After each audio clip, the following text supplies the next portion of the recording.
তো ফরেক্স মার্কেট কি আছে এতে যা একে এতটা স্পেশাল বানায়? মানে কেন লাখ লাখ মানুষ প্রতিদিন এই মার্কেটে ট্রেড করছে? চলুন আজকে আমরা এই ব্যাপারটাই একটু খতিয়ে দেখি আর বোঝার চেষ্টা করি ফরেক্সের ঠিক কোন জিনিসগুলো একে অন্য সব মার্কেট থেকে একেবারে আলাদা করে তুলেছে। আচ্ছা, শুরুতেই একটা সহজ প্রশ্ন, কেমন? আচ্ছা, যখনই ফাইন্যান্সিয়াল মার্কেটের কথা মাথায় আসে, কোনটা সবচেয়ে বড় বলে মনে হয়? স্টক মার্কেট, তাই না? নাকি অন্য কিছু? উত্তরটা কিন্তু বেশ চমকে দেওয়ার মতো। হ্যাঁ, একদম ঠিক। প্রতিদিন $6 ট্রিলিয়ন বেশি। ভাবা যায় সংখ্যাটা কত বড়। এটা বিশ্বের সবচেয়ে বড় যে স্টক মার্কেট তার চেয়েও প্রায় 25 গুণ বড়। আর এই যে বিশাল আকার, ঠিক এই কারণেই ফরেক্স মার্কেটে লিকুইডিটি বা তারল্য এত বেশি। আর এটাই কিন্তু এর সবচেয়ে বড় পাওয়ার। তো ফরেক্সের প্রথম আর সবচেয়ে বড় সুবিধাটা কি জানেন? সেটা হলো এর অবিশ্বাস্য ফ্লেক্সিবিলিটি, মানে নমনীয়তা। সোজা কথায়, ফরেক্স মার্কেট সবার লাইফস্টাইলের সাথে নিজেকে মানিয়ে নিতে পারে। ভাবুন তো একবার, এমন একটা মার্কেট যেটা কিনা কখনো ঘুমায় না, সপ্তাহে 5 দিন 24 ঘন্টায় খোলা। সিডনিতে যখন সকাল হচ্ছে, লেনদেন শুরু, এরপর টোকিও, তারপর লন্ডন, আর সবশেষে নিউ ইয়র্ক। এর মানেটা কি দাঁড়ালো? এর মানে হলো যে কেউ তার চাকরি বা অন্য কাজের ফাঁকে যখনই সময় পাবে ঠিক তখনই ট্রেড করতে পারবে। বিশেষ করে পার্ট টাইম ট্রেডার্সদের জন্য এটা তো একটা অসাধারণ ব্যাপার।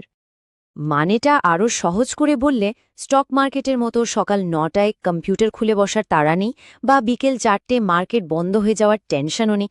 যখনই কোনো সুযোগ চোখে পড়বে তখনই ট্রেড করা সম্ভব। মার্কেট তো সবসময় খোলা।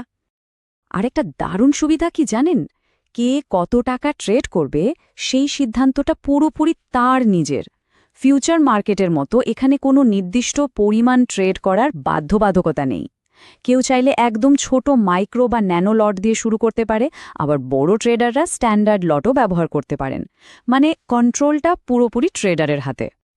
আচ্ছা, এত তো গেল সুবিধার কথা, কিন্তু ফরেক্স ট্রেড করতে খরচ কেমন?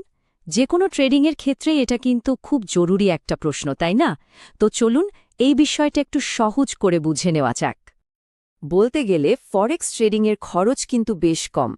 এই খরচটা আসে মূলত বেড আর আস্ক প্রাইসের মধ্যে যে পার্থক্যটা থাকে সেখান থেকে। এটাকে বলা হয় স্প্রেড। আরও সহজ করে বললে এটা হলো কেনা আর বেচার দামের মধ্যে একটা ছোট্ট পার্থক্য, যেটা নর্মাল মার্কেট কন্ডিশনে খুবই কম থাকে। সাধারণত ব্রোকাররা 2 ধরনের অ্যাকাউন্ট অফার করে থাকে। একটা হলো স্ট্যান্ডার্ড অ্যাকাউন্ট। এখানে আলাদা করে কোনো কমিশন লাগে না, খরচটা ওই স্প্রেডের মধ্যেই ধরা থাকে। এটা নতুনদের জন্য বোঝা বেশ সহজ। আর অন্যদিকে আছে র স্প্রেড অ্যাকাউন্ট। এখানে স্প্রেডটা খুব কম থাকে, কিন্তু প্রত্যেকটা ট্রেডের ওপর একটা ছোট কমিশন দিতে হয়। যারা অনেক বেশি ট্রেড করেন তাদের জন্য এটা বেশি লাভজনক হতে পারে। আচ্ছা, এবার ফরেক্স মার্কেটের এমন কিছু কোর বা মৌলিক সুবিধার কথা বলা যাক যা একে অন্য যে কোনো মার্কেট থেকে একেবারে আলাদা একটা জায়গায় নিয়ে গেছে। ডিপ লিকুইডিটি বা গভীর তারল্য, এর মানেটা কি? এর মানে হলো এই মার্কেটে সব সময় ক্রেতা আর বিক্রেতা দুটোই পাওয়া যায়। যখনই কোনো কারেন্সি কেনার বা বেচার দরকার হবে তখনই কোনো না কোনো পার্টিকে পাওয়া যাবেই। এর ফলে কি হয়, খুব দ্রুত আর একটা ন্যায্য দামে লেনদেনটা হয়ে যায়। এর আসল সুবিধাটা হলো একটা মাত্র ক্লিকে যে কোনো ট্রেডে এন্ট্রি নেওয়া বা এক্সিট করা যায়। মানে কোনো ট্রেডে আটকে পড়ার ভয় নেই। এমনকি আগে থেকেই সেট করে রাখা যায় যে কখন ট্রেডটা অটোমেটিকভাবে বন্ধ হয়ে যাবে, যাতে লাভটা পকেটে আসে অথবা ক্ষতিটা একটা নির্দিষ্ট সীমার মধ্যে থাকে। এই কথাটা একবার দেখুন, কি দারুণভাবে পুরো ব্যাপারটা বুঝিয়ে দেওয়া হয়েছে। ফরেক্স মার্কেট এতটাই বিশাল আর এখানে এত এত পার্টিসিপেন্ট যে কোনো একজন ব্যক্তি, এমনকি কোনো দেশের সেন্ট্রাল ব্যাংকের পক্ষেও একে কন্ট্রোল করা প্রায় অসম্ভব। এটা আসলেই একটা সত্যিকারের ফ্রি মার্কেট। তো এত কিছু শোনার পর মনে প্রশ্ন আসতেই পারে, ফরেক্সে তাহলে শুরু করা যায় কিভাবে? চলুন এবার নতুন ট্রেডার্সদের জন্য কিছু জরুরি বিষয় নিয়ে কথা বলা যাক। অন্যান্য মার্কেটের সাথে তুলনা করলে ফরেক্সে এন্ট্রি নেওয়া কিন্তু অনেক সহজ। এখানে শুরু করার জন্য লাখ লাখ টাকার দরকার হয় না। অনেক ব্রোকার তো মাত্র $50 বা তারও কম ডিপোজিটে ট্রেডিং শুরু করার সুযোগ দেয়, যা এটিকে প্রায় সবার নাগালের মধ্যে নিয়ে আসে।